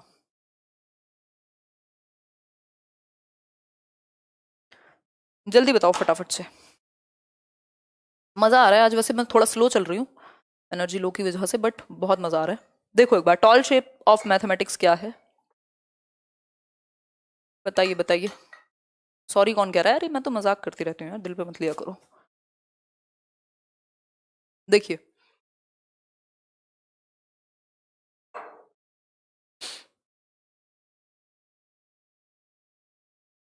ये 5 मैराथन हुई हैं, आज 5वीं मैराथन थी। मैंने प्लेलिस्ट बना दी है, धीरे धीरे देखते रहना, एक आध बार और रिवाइज कर जाना सबको, सारी चीजें रिवाइज हो जाएंगी जो इंपॉर्टेंट है। देखिए, अगर मैं बात करूं टॉल शेप ऑफ मैथमेटिक्स का मतलब है एक कॉन्सेप्ट के ऊपर दूसरा कॉन्सेप्ट बिल्ड बिल्ड होगा। जैसे कहा नहीं जाता बचपन में, पहाड़े सीख लो नहीं तो आगे दिक्कत होने वाली है। बच्चे बड़ी स्टाइल मार के और वो कुछ कुछ कैलकुलेशन करके काम चला लेते हैं, बट अगर आपको टेबल्स नहीं आते होंगे तो मल्टीप्लिकेशन में दिक्कत, डिवीजन में दिक्कत, हर जगह दिक्कत आएगी। दैट मीन्स एक कॉन्सेप्ट पे मास्टरी करनी पड़ेगी नेक्स्ट कॉन्सेप्ट को सीखने के लिए। इसी को टॉल शेप कहते हैं। टॉल शेप मतलब ऊंचाई। ऊंचाई कैसे बिल्ड होगी? पहले ये वाला आपका पक्का हो, फिर इसके ऊपर एक और बिल्डिंग बनाओगे, फिर एक और पॉइंट बनाओगे, तो इसी तरह से टॉल शेप बनेगी, एक के ऊपर दूसरा कॉन्सेप्ट बिल्ड होगा। इसकी डेफिनेशन अगर आपकी इच्छा है तो पढ़ लीजिए। ब्लूम्स टैक्सोनॉमी करेंगे इसके बाद थोड़ा सा, बस खत्म है, फिर कुछ क्वेश्चंस कर लेंगे। देखिए, the tall shape of mathematics is where mastery of one topic is a pre request for the next. मतलब टॉल शेप ऑफ मैथमेटिक्स का मतलब है कि जहां पे एक टॉपिक की मास्टरी बेस्ड होती है या जरूरत होती है प्री रिक्वेस्ट, मतलब पहली रिक्वायरमेंट है, अनिवार्य है कि अगला टॉपिक तभी आएगा जब पिछले वाला अच्छे से आपने सीख लिया हो। शर्त है एक तरीके से, ठीक है, कि पहला टॉपिक आपको आता हो, प्रीवियस नॉलेज अच्छी हो, तब आगे बिल्ड किया जाए। समझ में आ रही है ये बात या नहीं? बताओ आ रही हो तो। अब ये ऑलमोस्ट लास्ट टॉपिक है, फिर कुछ क्वेश्चंस करेंगे। ब्लूम्स टैक्सोनॉमी, पीएस ब्लूम की टैक्सोनॉमी है, उन्होंने 1956 में डिजाइन की थी। यहाँ पे 1956 वाली है, यहाँ 2002 वाली है। ये न्यू है बेसिकली, ये न्यू है, ये आपको हर टॉपिक में काम आएगी। इस बार मैंने सीडीपी में नहीं कराई थी, बस एस्पेक्ट बता दिए थे। इन्होंने 3 एस्पेक्ट दिए हैं। एक है कैप से याद कराया था आपको, कॉग्निटिव, अफेक्टिव, साइकोमोटर। तो ये कॉग्निटिव के अंदर हैं जो 6 लेवल्स हैं। अफेक्टिव होता है इमोशंस और साइकोमोटर होता है फिजिकल। ठीक, तो संज्ञानात्मक दिमाग से जुड़े हुए लेवल्स हैं ये। पहला क्या है? नॉलेज, यानी आप किसी चीज को ग्रहण कर लेते हैं, याद कर लिया, डेफिनेशन वगैरह। दूसरे स्टेज पे आप उसको समझते हैं, कॉम्प्रिहेंड करते हैं। तीसरे पे आप अप्लाई करते हैं, एडिशन की आपने सारी नॉलेज ले ली, कॉम्प्रिहेंशन कर लिया, अब आप अप्लाई करेंगे, दुकान पे जाके देखेंगे, हिसाब किताब करके एनालाइज करते हैं उससे रिलेटेड चीजें, सिंथेसाइज यानी सारी चीजों को जोड़ के कुछ नया बनाते हैं, और इवेल्यूशन ओवरऑल बाद में जज करते हैं। ठीक है बात? रिमेम्बरिंग में आप इसका नया नाम रिमेम्बरिंग है नॉलेज का। ये सारी वर्ब फॉर्म है, ये नाउन फॉर्म थी पहले, ये नाउन फॉर्म थी, ये वर्ब फॉर्म है आपकी, क्रिया। ठीक, नॉलेज को रिमेम्बरिंग, रिमेम्बरिंग जिसमें सिर्फ याद रखना हो आपको, कोई डेफिनेशन हो, कोई नाम हो किसी का, है ना। अंडरस्टैंडिंग में आपको समझना भी होगा। फिर अप्लाइंग में आपको अप्लाई करनी आनी चाहिए वो नॉलेज, जैसे कि आप सीटेट में जाके करेंगे। एनालाइज मतलब आप आके एनालाइज कर पाए कि मेरी गलती कहाँ रह गई। इवेल्युएटिंग, आप जज करते हैं, अच्छा ठीक है यार, अब जो हुआ इतने आएंगे, ठीक है। आप इन सब का यूज करके एक नई तैयारी, कुछ एक नया बना दें जब, दैट इज क्रिएटिंग या सिंथेसिस। देखो इसमें जो ये 3 है ना ऊपर के, ये हायर ऑर्डर थिंकिंग स्किल्स हैं, जिन पे गिफ्टेड बच्चों को इन पे ही फोकस कराना चाहिए। और नीचे जो है वो लॉट्स हैं, लोअर ऑर्डर थिंकिंग स्किल्स, इनमें बहुत ज्यादा थिंकिंग नहीं लगती। ठीक है बात? इतनी बात तो क्लियर है, सबको ही पता है इतनी बात, इतनी ही बात पता करेंगे हम। इसमें लेवल्स याद कर लेना, पहला कौन सा है, दूसरा कौन सा है, अगर किस्मत खराब हुई तो पूछ लेगा। कुछ क्वेश्चन कर लें सॉल्व या छुट्टी करें? बताओ एक बार, कुछ क्वेश्चन सॉल्व कर लें। आगे अगर मैथ्स पेडागोजी का नहीं भी नंबर आया तब भी ठीक रहेगा, फटाफट से सॉल्व कर लेते हैं। कर लें? चलिए कर लेते हैं। कल से क्वेश्चंस की प्रैक्टिस होगी और कुछ कुछ चीजें भी बताएंगे आपको। कितनी देर बाद कमेंट आएंगे? लिखो यार, यस हाँ कुछ तो लिखो, कर लो। लाल ना, ये लाल पीले इमोजी मत भेजा करो, बस ऐसे खून खौल उठता है मेरा। देखो एक बार, the assessment of what children, अब जो लोग, जिन लोगों को मजे करने होंगे ना, अब वो अब से और रेड इमोजी भेजेंगे। देखो एक बार, इतना कंट्रोल है खैर। The assessment of what children learn in mathematics in primary classes should not focus on, मतलब प्राथमिक कक्षाओं में बच्चे गणित में क्या सीखते हैं, इसका आकलन, इसका असेसमेंट करने के लिए क्या इंपॉर्टेंट नहीं होना चाहिए, या असेसमेंट के लिए कौन सी एक चीज सही नहीं होनी चाहिए, ये बता दीजिए फटाफट से, जल्दी से बता दीजिए, फटाफट आंसर कीजिए। क्लैरिटी की कमी हो तो टाइप करा देंगे।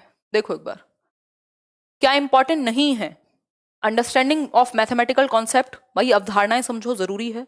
मैथमेटिकल जो लैंग्वेज है मैथमेटिक्स की, या कम्युनिटी मैथमेटिक्स होता है जो रियल लाइफ में हम मैथमेटिक्स को यूज करते हैं कम्युनिटी के अंदर, चाहे कोई शॉपकीपर करे चाहे उस तरीके से, याद रखिएगा ये छोटी छोटी चीजें। प्रिसाइजनेस इन आंसरिंग मैथमेटिकल प्रॉब्लम्स, भाई आप प्राइमरी लेवल पे बच्चे से ये एक्सपेक्ट नहीं कर सकते कि वो बिल्कुल सटीक तरीके से ही जवाब देगा। वो सीख रहा है अभी, आप सटीकता पे जज मत कीजिए, उसके एक्सप्रेशन पे, उसकी अभिव्यक्ति पे जज कीजिए। ठीक, रीजनिंग स्किल डेवलप हो रही है या नहीं, उसने कोशिश तो की, गलत कर दिया हो, मैथ्स में तो स्टेप के नंबर मिलते हैं, ठीक है, तो वो देखोगे आप कि भाई किस हद तक ठीक है, या उसने सोचा कैसे, उसकी रीजनिंग कहां से आई, कॉन्सेप्ट समझ आया कि नहीं आया। ये नहीं कि प्रिसाइजनेस सही है कि गलत है, गलत और सही तो बच्चे कैसे भी टीप के भी ले आएंगे, ठीक, स्पेशली प्राइमरी लेवल पे। आगे बढ़ेंगे, नेक्स्ट क्वेश्चन देखिए, the mathematics used by illiterate shopkeeper, भाई एक अशिक्षित दुकानदार के द्वारा जो गणित का प्रयोग किया जाता है, गणित का प्रयोग तो सब कर रहे हैं, चाहे कोई बिल्कुल पढ़ा लिखा नहीं है चाहे कोई बहुत पढ़ा लिखा है ना। आप रिचार्ज भी कराने जाते थे अगर बचपन में, पुराने समय में, तो 10 रुपए के रिचार्ज में 7 रुपए मिलते थे, ये तो सभी को पता है। कैसे आपने हिसाब लगा लिया, 3 रुपए कट गए हमारे, हैं? याद है ना, वो घिस घिस के रिचार्ज करते थे पहले, प्रीपेड वाला। तो मैथमेटिक्स तो हर कोई यूज कर रहा है, समोसे वाला भी है ना, गोलगप्पे वाला भी, ऐसे छोड़ो, अब कई लोगों के तो मुंह में पानी आ जाएगा। तो जो इलिटरेट, जो बिल्कुल भी पढ़ा लिखा नहीं है, अशिक्षित शॉपकीपर है, उसके द्वारा जो मैथमेटिक्स का यूज है वो क्या है, ये पूछा है हमसे।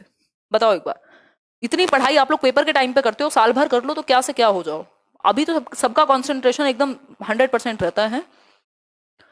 पेपर 2 के लिए कुछ कॉन्सेप्ट इसमें से काम आ जाएंगे या ज्यादातर, बट कुछ कॉन्सेप्ट काम नहीं आएंगे, है ना। कुछ चीजें तो, ज्यादातर चीजें तो कॉमन ही है, बट कुछ चीजें हो सकती हैं जो थोड़ी सी डिफरेंट हो। देखो, the mathematics used by illiterate shopkeeper कैसी होगी, यूजफुल नहीं होगी, बिल्कुल यूजफुल होगी, भाई वो भी तो मैथ्स ही है, एक तरीका है वो भी सॉल्व करने का, यूजफुल है। नॉट पूछा है ना हमसे, नॉट यूजफुल तो हो ही नहीं सकता। Is very useful in solving all problem, थोड़ी सॉल्व हो जाएंगी, सब्ट्रैक्शन की, एडिशन की, इन सब की हो जाएंगी, सारी प्रॉब्लम सॉल्व हो जाएंगी, ये जरूरी थोड़ी है? ये जरूरी थोड़ी ही है। हुमा खान बता दिया आपकी बात मैंने। नेक्स्ट है, has ambiguity and very low level of correctness in it, मतलब उसको स्पष्टता नहीं होती, सर आपसे ज्यादा स्पष्टता होगी, 1 रुपए का भी सवाल इधर से उधर नहीं करेगा, तो करेक्टनेस नहीं है, ये कहना गलत है। Should be discussed by the teachers in classrooms as an alternate strategy in solving related problems, भाई ऑल्टरनेट वे है, ये भी गणित को सॉल्व करने का दूसरा वैकल्पिक तरीका हो सकता है, ये आप बच्चों को बता सकते हैं, देखो इसको ऐसे भी कर सकते हैं, तो उनको तुरंत समझ में आता है कि ये भी एक ऑल्टरनेटिव है, ये भी एक ऑप्शन है मैथ्स की प्रॉब्लम्स को सॉल्व करने का, ठीक है बात, तो डी ऑप्शन सही है। नेक्स्ट देखिए, the learning outcomes in mathematics are developed, learning outcome का मतलब होता है निकल के क्या आया, रिजल्ट की बात कर रहे हैं हम। जो लर्निंग आउटकम है या ऑब्जेक्टिव जो सेट किए हैं, सीखने के प्रतिफल की अगर हम बात करें तो उसको किस तरीके से विकसित किया जाए, तो थोड़ा बहुत डर तो लगना भी चाहिए, पढ़ते जाओ, अब डर वर की क्या बात है, अब तो पेपर में जो होगा तो होगा ही, अब तो सरफरोशी की तमन्ना होनी चाहिए इस टाइम, डर वर कैसा, बताओ एक बार। देखिए, such that children may be told small steps for calculation, नहीं, लर्निंग आउटकम किस पे बेस्ड होंगे, to increase the achievement of children in various educational surveys, to define, learning outcome का मतलब ये है कि डिफाइन कर पाए चैप्टर वाइज कॉम्पिटेंसीज, कि इस चैप्टर को पढ़ के ये आउटकम निकलेगा, बच्चों को एडिशन आ जाएगा, सब्ट्रैक्शन आ जाएगा, मल्टीप्लिकेशन आ जाएगा, थियरम्स आ जाएंगी, तो चैप्टर वाइज स्किल्स बच्चे के दिमाग में हो कि इस चैप्टर से ये आएगा। To prepare children for year end examination, ये कभी भी उद्देश्य नहीं होता, आउटकम का मतलब है प्रतिफल, तो किस चैप्टर को पढ़ के, होता नहीं हर एक चैप्टर में आप भी लेसन प्लान बनाते होगे अगर, तो उसमें लिखते होगे कि ये चैप्टर से ये जनरल ऑब्जेक्टिव्स हैं, ये स्पेसिफिक ऑब्जेक्टिव्स हैं, तो उसी तरीके से आउटकम होता है कि ऑब्जेक्टिव क्या है, तो हर एक चैप्टर के लिए कॉम्पिटेंसीज निर्धारित हो कि क्या सीखेगा बच्चा, यही है लर्निंग आउटकम के उससे निकल के क्या आएगा। नेक्स्ट क्वेश्चन देखिए, विच one of the following happenings in the classroom is an activity, किसको आप एक एक्टिविटी कहोगे, एक्टिविटी मतलब जहां बच्चा सक्रिय है, activity is something where child is active, तो बच्चा कहां एक्टिव है, बताइए, सक्रिय कहां है बच्चा। मजा आ जाता है आप लोगों के साथ डिस्कशन करके, मतलब अब तो ऐसा लगता है अधूरा सा लगता है अगर जरा सी भी छुट्टी हो तो। वैसे इस बार तो हमने संडे भी नहीं मनाया, कल इंडिपेंडेंट वो है, दिमाग देखो मेरा तो सच में कहीं और ही चला गया, किसी और ही दुनिया में, रिपब्लिक डे है, teacher explaining how to do sums, teacher ये एक्सप्लेन करेगी कैसे करते हैं सवालों को। ये इसमें बच्चा कहाँ एक्टिव है, ये तो टीचर एक्टिव है। बच्चे रिसाइट कर रहे हैं काउंटिंग को, 2 एकम 2, 2 दूनी 4 या 1 2 3 4 5, तो ये तो रट्टू बना हुआ या रट्टू तोते बन गए हैं, रोट मेमोराइजेशन होगा, रोट लर्निंग है ये तो। Children कॉपिंग from black board, again बच्चा पैसिव है, अगेन बच्चा रोट लर्निंग पे फोकस हो रहा है, उसको वो एक्टिव नहीं है। सबसे ज्यादा एक्टिव बच्चा 4th ऑप्शन में है, जब बच्चा अन्वेषण में, एक्सप्लोर करने में, किसी प्रॉब्लम को सॉल्व करने में लगा हुआ है। आंसर होगा डी ऑप्शन, एक्सप्लेन करना टीचर का, टीचर एक्टिव है, इसमें बच्चा कहाँ एक्टिव है। ऐसे आसान क्वेश्चन में भटक जाओगे तो फ्री के नंबर नहीं ले पाओगे, जबकि जिसका मैथ्स बिल्कुल कमजोर है वो भी पेडागोजी में कुछ नंबर बिल्कुल फ्री के ले सकता है। देखो एक बार, the main purpose of introducing mapping in the primary mathematics curriculum is और आर, यानी प्राथमिक पाठ्यक्रम में मैपिंग का मेन पर्पस क्या है। मैपिंग होता है बेसिकली बच्चे को बेसिक्स पता चल जाए शेप्स के, भाई ये है, ये ऐसी शेप है, ये बेसिकली स्पेशल थिंकिंग उसके अंदर आ जाए।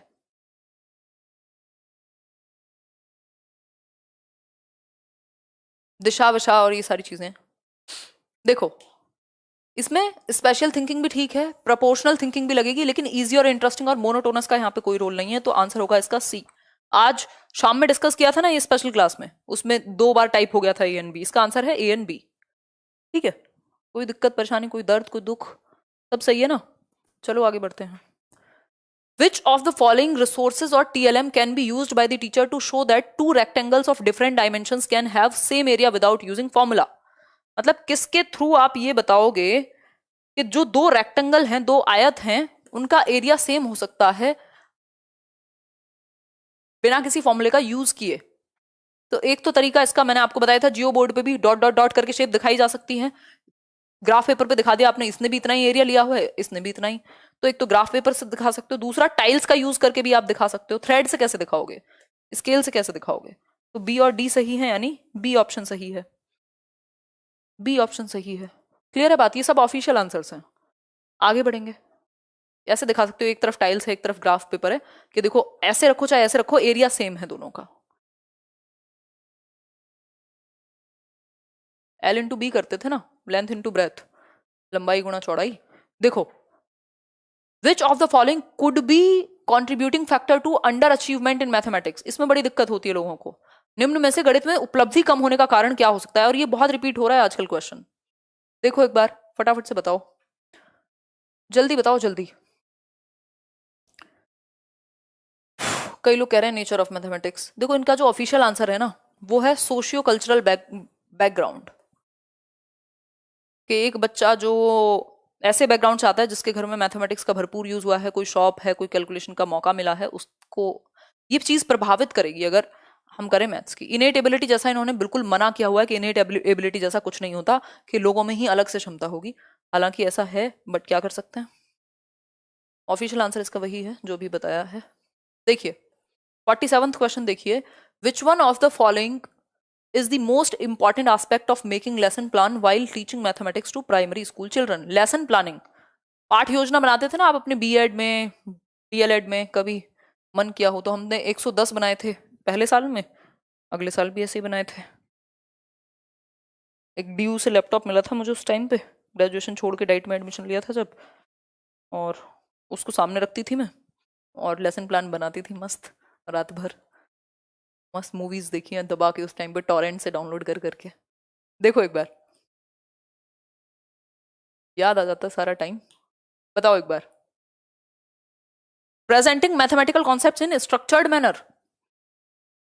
अच्छा यार, बच्चों को मौका दोगे ना लेसन प्लानिंग में भी, उनको अपॉर्चुनिटी दोगे कि वो कंस्ट्रक्ट कर सकें कॉन्सेप्ट्स को, ऐसी उनको एक्टिविटी का मौका दोगे, उसमें कॉर्नर होंगे आपकी प्लानिंग में ही कि मैं इसमें बच्चों से ये क्वेश्चन पूछूंगा या उनको कोई एक्सपेरिमेंट करने के लिए दूंगा या दूंगी। ठीक, ऐसा नहीं होगा सिर्फ स्ट्रक्चर्ड मैनर में प्रेजेंट तो कर दिया और बच्चों को एक्टिविटी करने का मौका नहीं मिला, तो चाइल्ड सेंटर्ड एजुकेशन कहां फॉलो हुई। आगे बढ़ेंगे क्वेश्चन नंबर 48 पर। विच of the following can not be considered a feature of constructivist mathematical class.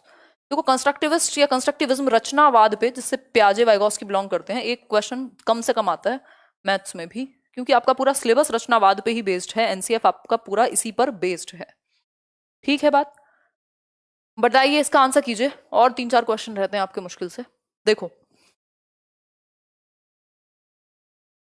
Constructivist simple है, बच्चा एक्टिव होगा। देखो एक बार, हाँ हाँ बच्चे कर सकते हैं कंस्ट्रक्ट। नॉट लिखा है, ध्यान से पढ़ लेना, नहीं तो एक नंबर चला जाएगा। जहां नॉट लीस्ट लिखा हो ऐसे कान खड़े कर लिया करो थ्री इडियट वाले, और बहुत ही ध्यान से सुना करो, है ना। बहुत ही ध्यान से देखा करो कि आंसर में गलती की चांसेस बढ़ जाते हैं। डायलॉग भी अच्छी बात है, बच्चा एक्टिव है, यहां भी बच्चा एक्टिव है।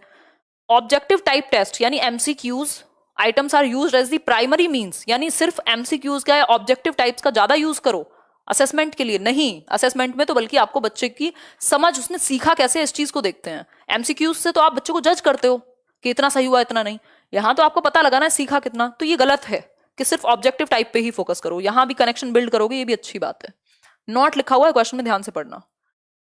खत्म करेंगे बस आज का सेशन। ये देखो, Which of the following statements is in agreement with the constructivist view of mathematics? Again, रचनावाद के बारे में कौन सी बात सही है? बच्चा एक्टिव होगा, वहां पे गलत पूछा था, यहां पे सही पूछा है, बताइए फटाफट से। फैक्ट्स रटने के बारे में तो नहीं है मैथमेटिक्स। डिस्कवर द ट्रूथ्स, हाँ ठीक है। एंटायरली ऑब्जेक्टिव, ये भी हमें पता है। विजुअलाइजेशन, लेकिन यहां पे कंस्ट्रक्टिविज्म की बात हो रही है ना, जहां बच्चे क्या हैं, एक्टिव होंगे। मैथमेटिशियंस आर रिक्वायर्ड, मैथमेटिशियंस की बात नहीं हो रही है, बच्चों की बात हो रही है, बच्चे एक्टिव होने चाहिए। Visualisation is an important aspect of mathematics, बच्चों को आप विजुअलाइज कराएंगे, चाहे वो शेप हो, साइज हो, वॉट एवर इट इज, चाहे वो किसी चीज के किसी टॉपिक के प्रति सोचना हो कि प्रॉब्लम को सॉल्व कैसे करोगे। फिर है next, which of the following activities is best suited for the development of special understanding among children. मतलब शेप वगैरह को लेके, आसपास की सराउंडिंग को लेके, एरिया को लेके, ऐसी अंडरस्टैंडिंग उसकी डेवलप हो पाए, इसके लिए क्या जरूरी है। सेकंड लास्ट क्वेश्चन है ये शायद, बताइए। नंबर लाइन से शेप का या एरिया का समझ कहां से आएगा? ये कोई एसएसटी थोड़ी है कि locating CTs on the map. ये तो फिर टाइम मेजरमेंट की बात हो जाएगी कि आपका चंद्रमा कब निकलता है। सिंपल है, ड्रॉ करके देखेगा बच्चा top view of the bottle, top view of the bottle, क्योंकि यहां शेप की, एरिया की, आकार की, इन सब चीजों की बात होती है। स्पेशल अंडरस्टैंडिंग स्थानिक होता है शेप से related. Which of the following is not true with respect to learning of mathematics, इनमें से कौन सी एक बात सही नहीं है? नॉट पूछा है, क्या बात सही नहीं है मैथमेटिक्स के सीखने के विषय में, बताइए। बहुत ध्यान से आंसर करना। टीचर्स बिलीव्स अबाउट लर्नर्स, हाँ बिल्कुल इंपैक्ट होता है शिक्षक के बिलीव्स का, एक्सपेक्टेशंस का। सोशियो कल्चरल या इकोनॉमिक बैकग्राउंड भी परफॉर्मेंस पे प्रभाव डाल सकता है, ये बात भी हम मान लेंगे, ये मानते हैं पेपर वाले। School language instruction can impact, हाँ अगर आसान नहीं है इंस्ट्रक्शन, टीचर का तरीका मुश्किल है तो दिक्कत होगी सीखने में। तो हम कह सकते हैं ability to perform and excel in mathematics is innate, ऐसा कुछ नहीं है कि आंतरिक ही होगी क्षमता मैथ्स में, अगर तरीके से सिखाया जाए तो कोई भी सीख सकता है ना। तो यही ऑफिशियल आंसर की है और यही सही है। कोई आपको कुछ कहे मानने की जरूरत है नहीं, क्योंकि एक नंबर इसी से मिलने वाला है। देखो ये लास्ट क्वेश्चन है, विच of the following is an indicator, आप लोग यहां तक टिके मतलब आप में बहुत पेशेंस है और आप सीखने के इच्छुक भी हैं। विच of the following is an indicator of mathematical reasoning, यानी गणितीय तर्कणा का इंडिकेटर कौन है कि मैथमेटिक्स का थॉट या रीजनिंग लग रही है कौन से ऑप्शन में? जल्दी बताइए, एक कमेंट पढ़ लूं इतने में, और लाइक शेयर कर देना यार अभी तक ना किया हो तो। वैसे जब तक जुड़े हो तो कर ही दिया होगा। जलवा है आपका मैम, अरे धन्यवाद से, धन्यवाद ऐसे ऐसे करके करूं क्या? थैंक यू अंशुल, आप लखनऊ से हैं। एक मिनट रुको तो सही, आज सबका कमेंट्स देख रहे हैं, मेरा पढ़िए। मैं 1 साल से आपकी क्लास देख रहा हूँ दीदी। 31 को ये सभी काम आएगा ना? हाँ राघव, नहीं नहीं ये काम नहीं आएगा, मैं तो यहाँ मजाक कर रही हूँ, मन कर रहा है मेरा 11 बजे सर में दर्द के साथ यहाँ मजाक करने का है, मजाक कर रही हूँ। खैर बिल्कुल काम में आएगा, और आपको यूज करने आनी चाहिए चीजें, रट के मत जाना। अगर आपने सिर्फ ये कर लिया कि हिमांशी ने ये बताई हैं, कनेक्ट भी करना है चीजों को, प्रीवियस ईयर भी सॉल्व करने हैं, समझना भी है, बिल्कुल काम आएगा, विश्वास से जाओ। मैथमेटिकल रीजनिंग, देखो आप तो वैसे भी कुछ नहीं कर सकते ना, 5 दिन में क्या कर लोगे? जो पढ़ रहे हो कम से कम उसी पे विश्वास रखो। विच of the following is an indicator mathematical reasoning, mathematical reasoning कहाँ लग रही है? डेफिनेशन में मैथमेटिकल रीजनिंग नहीं, रोट लर्निंग लगती है, रटना लगता है। बच्चा जस्टिफिकेशन प्रोवाइड करा पाए किसी एक प्रोसीजर के लिए कि ये प्रोसीजर कैसे आया और कैसे सॉल्व हुआ, ठीक है, एफिशिएंटली कैलकुलेट कर पाए, ये तो बेसिक कैलकुलेशन हो गई, रिकॉल कर पाए। देखो इससे भी बेहतर ऑप्शन है बी। बच्चा जस्टिफिकेशन बता पाए कि ये जो थियरम है, ये जो क्वेश्चन है, मैंने स्टेप बाय स्टेप प्रोसीजर इसका ये है, मतलब उसने थॉट लगाया है कि मैं इस क्वेश्चन को सॉल्व करूंगा तो ऐसे करूंगा, प्रोसीजर बता सकता है वो।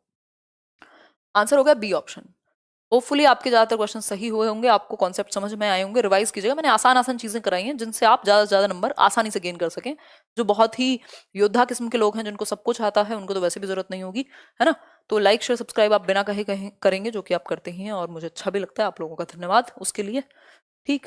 और इसकी जो पीडीएफ है वो मिल जाएगी टेलीग्राम चैनल पे, लेट्स लर्न स्क्वाड।